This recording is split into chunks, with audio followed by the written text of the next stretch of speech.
Hello friends, my name is Pragati and I welcome you to my channel future goals. Friends, आज का जो हमारा important topic होने वाला है सीटेट जुलाई 2024 के लिए, वो है मल्टीपल इंटेलिजेंस थ्योरी, यानी कि बहुबुद्धि का सिद्धांत, जो कि हॉवर्ड गार्डनर द्वारा दिया गया था। अब ये वाला जो टॉपिक है मल्टीपल इंटेलिजेंस, ये one of the most important topic है सीटेट का। ये इम्पॉर्टेंट टॉपिक माना जाता है क्योंकि इस टॉपिक से हर बार एक क्वेश्चन आपको देखने को मिलेगा और पक्का इस टॉपिक से क्वेश्चन आता है। इस बार भी जो जनवरी में सीटेट का एग्ज़ाम हुआ था, तो उसमें भी इस टॉपिक से क्वेश्चन पूछा गया था। सो ये one of the most important topic है। और सीडीपी वाला जो 30 मार्क्स का पार्ट है, उसमें तो पूछा ही जाता है। अगर आप दूसरे जो सब्जेक्ट्स हैं, उसमें जो 15 मार्क्स की पेडागॉजी पूछी जाती है, उसमें भी इस टॉपिक से आपको क्वेश्चंस देखने को मिलेंगे। तो ये एक बहुत ज़्यादा इम्पॉर्टेंट टॉपिक है, मतलब it is one of the most important topic. So देख लेते हैं कि क्या होता है मल्टीपल इंटेलिजेंस थ्योरी, और अपना एक नंबर पक्का कर लेते हैं।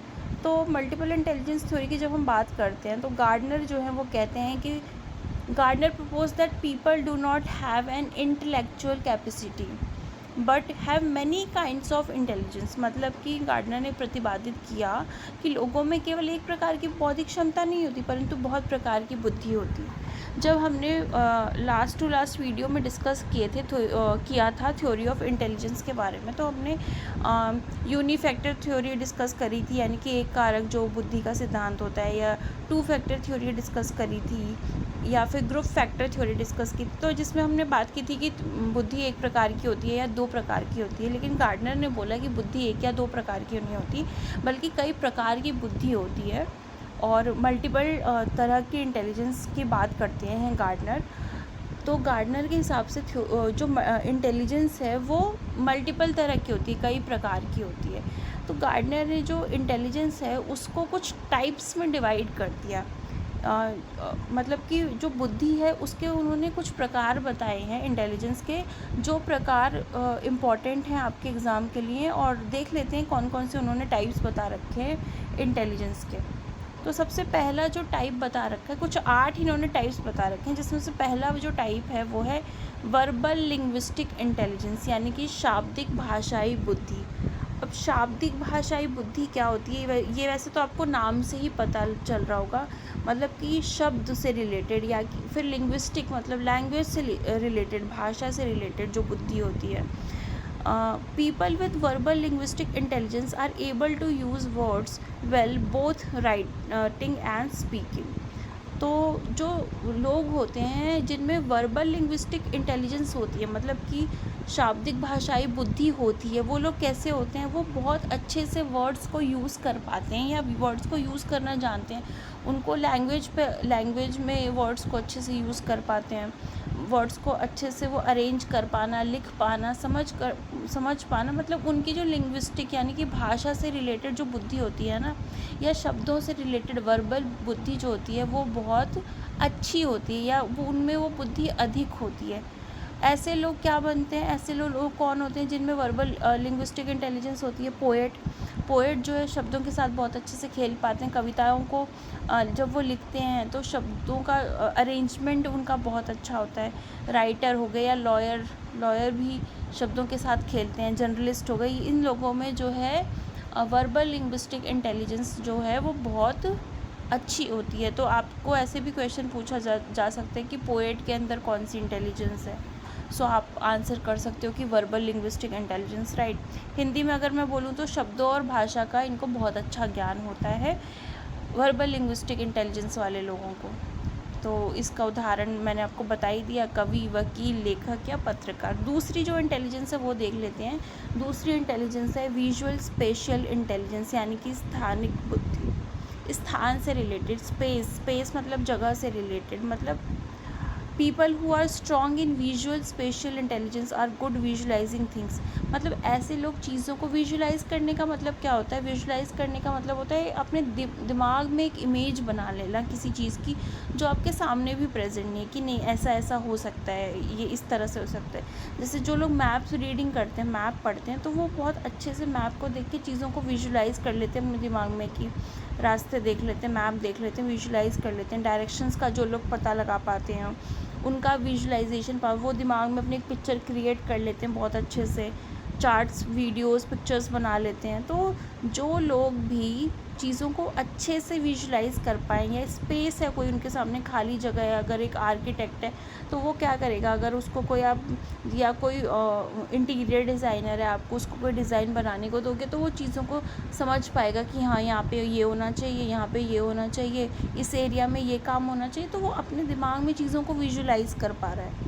तो उसको क्या बोलेंगे हम लोग, विजुअल स्पेशियल इंटेलिजेंस बोलते हैं। स्पेशियल का मतलब यहाँ पे स्पेस से रिलेटेड है, जगह से रिलेटेड है। एग्जांपल इसके हो गए आर्किटेक्ट, मैंने आपको बताया, आर्टिस्ट हो गया, ठीक है, जो अपने माइंड में चीज़ों को विजुलाइज करके उसको एक आर्ट फॉर्म उसको दे पा रहा है। इंजीनियर हो गया, ठीक है, मतलब कि अमूर्त तथ्यों के आधार पर मानसिक छवि बनाना, कि दिमाग में पिक्चर बनाना किसी चीज़ की, ठीक है, किस बेसिस पे, वो उन चीज़ों के बेसिस पे जो उसके सामने प्रेजेंट भी नहीं है, उन चीज़ों को अपने वो दिमाग में विजुलाइज कर पा रहा है। तो उसको हम लोग बोलते हैं visual spatial intelligence, right. Next जो है वो है हमारा लॉजिकल मैथमेटिकल इंटेलिजेंस, यानी कि तार्किक गणितीय बुद्धि। अब तार्किक गणितीय बुद्धि क्या कहती है, people who are strong in logical mathematical intelligence are good at, अच्छे से रीजनिंग कर पाते हैं, पैटर्न समझ पाते हैं, प्रॉब्लम को एनालाइज कर पाते हैं, नंबर का पैटर्न समझ पाते हैं, रिलेशनशिप समझ पाते हैं नंबर के बीच में क्या पैटर्न है, कुछ नंबर्स गिवन है, उनका क्या पैटर्न है, क्या रिलेशनशिप है, या अलग अलग चीज़ों के पैटर्न्स, पिक्चर्स हो गए, शेप्स हो गए, उनके पैटर्न को समझ पाते हैं। रीजनिंग उनकी बहुत अच्छी होती है, कोई पैटर्न है उसको पहचान पाते हैं। तो ये सारे जो काम हैं वो कौन लोग कर पाते हैं, जिनके अंदर लॉजिकल मैथमेटिकल इंटेलिजेंस होती है। जैसे कि साइंटिस्ट हो गए, प्रोग्रामर, मैथमेटिशियन, कंप्यूटर का कोई प्रोग्रामर है, कंप्यूटर का प्रोग्राम जो बनाते हैं, अकाउंटेंट हो गए, इन सब में क्या होती है, इनकी लॉजिक से रिलेटेड, लॉजिक या मैथमेटिक्स से, मैथ्स से रिलेटेड इंटेलिजेंस जिन लोगों के अंदर होती है, नंबर से रिलेटेड, नंबर के कॉन्सेप्ट और शेप्स के कॉन्सेप्ट्स को अच्छे से समझ पाते हैं, उनको हम लोग बोलते हैं लॉजिकल मैथमेटिकल इंटेलिजेंस। मतलब जिनकी तार्किक या गणितीय जो योग्यता है वो बहुत अच्छी होती है। एग्जाम्पल मैंने इसके आपको बता दिए, साइंटिस्ट, प्रोग्रामर, मैथमेटिशियन। नेक्स्ट जो इंटेलिजेंस है वो है हमारी बॉडी से रिलेटेड, बॉडी मूवमेंट से रिलेटेड, बॉडी काइनेस्थेटिक इंटेलिजेंस, यानी कि शारीरिक गतिक बुद्धि।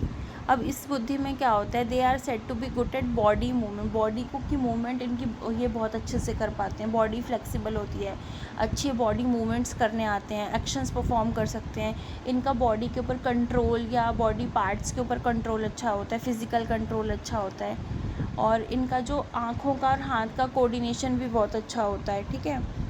तो ये जो लोग होते हैं इनको हम लोग बोलते हैं बॉडीली काइनेस्थेटिक इंटेलिजेंस वाले लोग। हिंदी में अगर मैं बताऊं आपको तो इसका जो एग्ज़ाम्पल होगा वो होगा क्राफ्ट पर्सन, जो क्राफ्ट बनाते हैं, अपने हाथों से काम करते हैं ना, तो उनका जो फिज़िकल कंट्रोल है हाथों पे, हैंड आई कोऑर्डिनेशन बहुत अच्छा होता है ना, मतलब जो भी फिज़िकल पार्ट से रिलेटेड हो।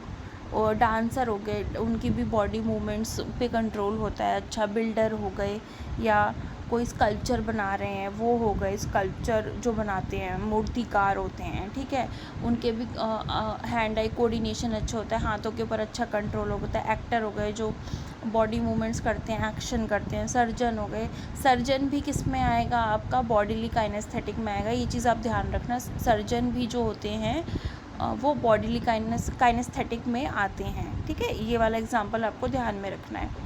मतलब जिनको शरीर को गति देने वाली, शरीर पे जिनका कंट्रोल होता है, शरीर की स्पीड जो मूवमेंट होती है उस पे जिनका अच्छा कंट्रोल होता है, उसको हम लोग बोलते हैं बॉडीली काइनेस्थेटिक, यानी कि शारीरिक गतिक बुद्धि। नेक्स्ट जो इंटेलिजेंस है वो है म्यूज़िकल इंटेलिजेंस, यानी कि संगीतात्मक बुद्धि। म्यूज़िक से रिलेटेड जिसका इंटेलिजेंस अच्छा हो, म्यूज़िकल कॉम्पोजिशन जो कर पाए, मतलब म्यूज़िक बनाना, कंपोज करना जिसे हम कहते हैं, परफॉर्मेंस, म्यूज़िकल परफॉर्मेंस जो जिनका अच्छा हो, ठीक है, जिनको रिदम और साउंड की नॉलेज अच्छी हो, उसका इंटेलिजेंस जिसमें अच्छा हो, उसको हम लोग बोलते हैं म्यूज़िकल इंटेलिजेंस। जैसे कि म्यूज़िशियन हो गए, सिंगर हो गए, या जो म्यूज़िक को कंपोज करते हैं, बनाते हैं, वो हो गए, या फिर आपका म्यूज़िक टीचर ही क्यों ना हो गया, तो उसको हम लोग बोलते हैं म्यूज़िकल इंटेलिजेंस, राइट। तो इन सारे इंटेलिजेंस के बारे में ना आपको थोड़ा थोड़ा पता होना चाहिए। तो बहुत ज़्यादा ऐसा कोई कॉम्प्लेक्स आपसे कोई क्वेश्चन नहीं पूछा जाएगा, बिल्कुल सिंपल ही क्वेश्चंस आते हैं कि सिंगर जो है वो किस तरह का इंटेलिजेंस है, या म्यूजिशियन, तो आप इजीली बता सकते हो कि म्यूज़िकल इंटेलिजेंस है, ठीक है। जिन व्यक्तियों में संगीत से संबंधित, संगीत यानी कि म्यूज़िक से संबंधित बुद्धि अच्छी होती है, उनको हम लोग बोलते हैं म्यूज़िकल इंटेलिजेंस वाले लोग। फिर आती है बात इंटरपर्सनल की। इसमें आपको कंफ्यूज नहीं होना, यहाँ पे मैं आपको दो तरह के इंटेलिजेंस बताने वाली हूँ। एक है इंटरपर्सनल इंटेलिजेंस और दूसरा है इंट्रापर्सनल इंटेलिजेंस, ठीक है। इंटर मतलब दूसरे के साथ, इंटरपर्सनल इंटेलिजेंस यानी कि पारस्परिक बुद्धि, पारस्परिक जो हमारा कनेक्शन होता है दूसरे के साथ। अब इसमें क्या होता है, this enables better public dealing as these people can better evaluate others emotion, mood, desire, motivation, ठीक है। जो दूसरे के फीलिंग्स को समझ पाए, दूसरे के मूड को समझ पाए, दूसरे को कैसे मोटिवेट करना है ये चीज़ उसको पता हो, दूसरे के इमोशंस को समझकर उसको इवैल्यूएट कर पाए, समझ करके जांच पाए, परख पाए, ऐसे जो व्यक्ति होते हैं उनको हम लोग बोलते हैं इंटरपर्सनल इंटेलिजेंस वाले लोग। एग्जाम्पल, कोच जो होता है, जो आपको कोचिंग देता है, वो आपको समझता है तभी तो आपको सिखा पाता है ना कि आपके इमोशंस क्या हैं, आपको किस चीज़ की ज़रूरत है। काउंसलर हो गए, ठीक है, सोशल वर्कर हो गए। सोशल वर्कर अगर दूसरे व्यक्ति को समझेगा ही नहीं, सोसाइटी में अगर वो किसी की इमोशंस, फीलिंग, मूड, डिज़ायर, कुछ भी मतलब कोई भी चीज़ है उसको समझेगा ही नहीं, तो वो वर्क किस पे करेगा। सोशल वर्कर तो इसीलिए वो सोशल वर्कर है क्योंकि उसके अंदर इंटरपर्सनल इंटेलिजेंस है। पॉलिटिशियन हो गए, पॉलिटिशियंस भी आपको बहुत अच्छे से समझते हैं, तभी तो वो लोगों के को कैसे बुद्धू बना देते हैं, झूठ बोल देते हैं, ठीक है। तो ये जो है, ये सारी चीज़ें क्या है, इंटरपर्सनल इंटेलिजेंस में आती है। जैसे दूसरे व्यक्ति के साथ जो इंटरेक्शन मतलब बातचीत के कौशल होते हैं, मतलब दूसरे लोगों को जो लोग समझ पाते हैं, दूसरों के साथ अच्छे से इंटरेक्ट कर पाते हैं, मतलब वो वाली जो स्किल होती है ना, वो जो कौशल होता है अगर किसी के अंदर अच्छा है, दूसरों की फीलिंग्स का पता लगा पाता है जो, उसको हम लोग बोलते हैं इंटरपर्सनल इंटेलिजेंस। नेक्स्ट जो इंटेलिजेंस है वो है, सॉरी, ये इंटरपर्सनल नहीं है, ये इंट्रापर्सनल होगा, यहाँ पे मैंने गलत लिख दिया है। इंटरपर्सनल हम डिस्कस कर चुके हैं, ये वाली जो इंटेलिजेंस है ये इंटरपर्सनल, ये इंट्रापर्सनल है, इंट्रा INTRA, तो इसको आप लोग ठीक कर लेना। अंतः व्यक्तित्व बुद्धि जिसे कहते हैं, अंतः व्यक्तित्व का मतलब होता है खुद के साथ, खुद की फीलिंग्स को समझना, खुद के इमोशंस को समझना। These people like to better understand their own emotion, motivation, relationship with others. खुद के फीलिंग्स को समझना, खुद को समझना, खुद को जानने की कोशिश जो लोग करते हैं, ठीक है। अपने इमोशंस के बारे में जानना, अपने साथ अपना खुद का रिलेशनशिप दूसरों के साथ, ठीक है। मतलब जो खुद से खुद को समझे वो इंट्रापर्सनल, दूसरों को जो समझ पाए वो इंटरपर्सनल। जो खुद से कनेक्शन बना पा रहा हो वो इंट्रापर्सनल, जो दूसरों के साथ बना पा रहा है वो इंटरपर्सनल, ठीक है। एग्जाम्पल है इसका ऑथर, फिलोसफर, ठीक है, जो खुद के मतलब खुद में ही खुद को ढूंढ रहे हो, एक तरह से आप कह सकते हो, ठीक है। तो ये जो है उसको बोलते हैं इंट्रापर्सनल, यानी कि खुद के साथ इंटरेक्शन, खुद के साथ बातचीत करने का, खुद को समझने का जिसके अंदर कौशल होता है। अब हम बात करते हैं नेक्स्ट इंटेलिजेंस की, नेचुरलिस्टिक इंटेलिजेंस, यानी कि प्रकृतिवादी बुद्धि, जिसको नेचर से प्यार हो, ठीक है। Intelligence that allows them to in tune with nature, उनको नेचर समझ में आ रहा है, नेचर से प्यार है, नेचर के साथ उनका एक मतलब वो नेचर के बहुत करीब होते हैं जो लोग, उनके अंदर जो इंटेलिजेंस होती है वो होती है नेचुरलिस्टिक। जैसे कि फार्मर हो गए या गार्डनर हो गए, मतलब कि किसान या फिर जो गार्डनर होते हैं वो, ठीक है। तो इस ऐसे व्यक्ति क्या होते हैं, प्रकृति के बहुत नज़दीक होते हैं, नेचर के बहुत नज़दीक होते हैं। और नेक्स्ट, अब यहाँ पे हमारी नेचुरलिस्टिक इंटेलिजेंस पे हमारी 8 तरह की जो इंटेलिजेंस थी वो ख़त्म हो चुकी है। गार्डनर ने इतनी 8 तरह की इंटेलिजेंस बताई, फिर उसके बाद एक और इंटेलिजेंस बताई गई, ऐड की गई उसके द्वारा, जो है एग्जिस्टेंशियल इंटेलिजेंस, यानी कि अस्तित्व, एग्जिस्टेंस हम क्यों हैं यहाँ पे, एग्जिस्टेंस क्या है हमारा, हमारा अस्तित्व क्या है, हम है क्यों यहाँ पे। ठीक है, मतलब इसको हम लोग अस्तित्ववादी बुद्धि बोलते हैं, एग्जिस्टेंशियल इंटेलिजेंस बोलते हैं, जिसमें इंसान जो है वो हर चीज़ के एग्जिस्टेंस के बारे में सोचता है कि ये चीज़ क्यों है, मतलब कि भगवान क्या है और हम क्यों हैं यहाँ पे, इंसान क्या है, ये क्यों है, वो क्यों है, इंसान कौन है, भगवान कौन है, इसका एग्जिस्टेंस के बारे में जो लोग सोचते हैं ना, हर चीज़ के एग्जिस्टेंस के बारे में, उनको हम लोग बोलते हैं एग्जिस्टेंशियल इंटेलिजेंस वाले पर्सन होते हैं, जो हर चीज़ का अस्तित्व देख रहे हैं कि ये चीज़ क्यों है, भगवान कौन है, मैं कौन हूँ, ये सारी चीज़ें। जैसे कि साधु संत हो गए या फिर फ़िलासफ़र हो गए, ठीक है, आध्यात्मिक गुरु वगैरह जो होते हैं, अध्यात्म के बारे में जो बात करते हैं, आध्यात्मिक गुरु होते हैं, ये सब इन लोगों में क्या होती है, एग्जिस्टेंशियल इंटेलिजेंस होती है। तो ये जो है 9 तरह की इंटेलिजेंस की बात जो है वो गार्डनर करता है। ये 9 तरह की इंटेलिजेंस ही आपसे पूछी जाएगी एग्ज़ाम में, और यही आपको पता होनी चाहिए। मतलब ये मैंने आपको बता दिया, एग्जिस्टेंशियल हर चीज़ के अस्तित्व के बारे में सोचते हैं। अब इसकी कुछ गार्डनर ने जो ये मल्टीपल इंटेलिजेंस थ्योरी दी ना, कोई भी थ्योरी दी हो किसी ने भी, उसकी कुछ आलोचना भी हुई है, मतलब उसमें कुछ कमी भी निकाली गई है कि इसमें ये कमी है। ठीक है, हर थ्योरी में निकाली जाती है। हॉवर्ड गार्डनर की थ्योरी में क्या कमियां निकाली गई, उसकी क्या आलोचना की गई, वो भी देख लेते हैं। तो सबसे पहली बात बोली गई कि उसने ठीक से इंटेलिजेंस के बारे में बात तो कर दी, लेकिन उसने अच्छे से रिसर्च नहीं किया, मतलब उसने खोजबीन नहीं किया, बस ऐसे ही उसने 8 तरह की इंटेलिजेंस बता दी, और अच्छे से रिसर्च उसके ऊपर जो प्रॉपर रिसर्च होनी चाहिए, खोजबीन होनी चाहिए, वो गार्डनर के द्वारा नहीं की गई। पहली बात तो ये कमी बताई गई। दूसरा बोला गया कि ये जो इंटेलिजेंस बता रहे हैं गार्डनर कि ये 8 तरह की या 9 तरह की, ये जो इंटेलिजेंस है ये कोई इंटेलिजेंस नहीं है, ये तो ऐसे ही किसी के अंदर कोई एबिलिटी या कोई क्षमता, योग्यता आ जाती है, मतलब कोई कहीं से कोई चीज़ सीख लेता है और वो उसके अंदर आ जाती है, कोई एबिलिटी आ जाती है, तो या फिर कोई पर्सनैलिटी में कोई ट्रेट आ जाता है, मतलब ट्रेट मतलब होता है प्रवृत्ति आ जाती है कोई। ठीक है, तो वो कुछ लोग इसको इंटेलिजेंस ना मान के पर्सनैलिटी ट्रेट या फिर कोई एबिलिटी मान लेते हैं, कोई क्षमता मान लेते हैं इसको। या फिर एक और जो है इसकी आलोचना ये की गई कि इसमें इंटेलिजेंस को मापा नहीं जा सकता कि किसमें कितनी, कौन सी इंटेलिजेंस कितनी है, तो इसको मापा नहीं जा सकता इस इंटेलिजेंस को। तो इसलिए भी ये जो मल्टीपल इंटेलिजेंस थ्योरी है, इसको क्या माना जाता है, मतलब सही नहीं माना जाता, क्योंकि ये जो 8 या 9 तरह के इंटेलिजेंस है, इनको मापा नहीं जा सकता। ये जो था वो हमारा आज का टॉपिक था, बहुत इम्पॉर्टेंट टॉपिक है ये।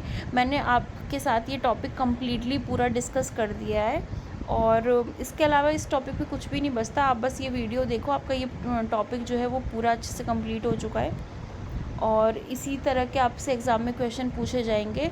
आपसे 4 तरह की ऑप्शन दे दिए जाएंगे, या आपसे बोला जाएगा इसमें से कौन सी इंटेलिजेंस नहीं होती, तो आपको 8 या जो 9, मैंने जितनी भी 9 इंटेलिजेंस बताई है, उन सब का नाम आपको पता होना चाहिए, याद होना चाहिए, एग्ज़ाम्पल्स पता होना चाहिए। ठीक है, इस वीडियो के लिए इतना ही। आपको वीडियो कैसी लगी आप कमेंट करके ज़रूर बताना, और अच्छी लगी हो तो लाइक कर देना, शेयर कर देना, सब्सक्राइब कर देना। Stay tuned for the next video, and till then bye bye and take care.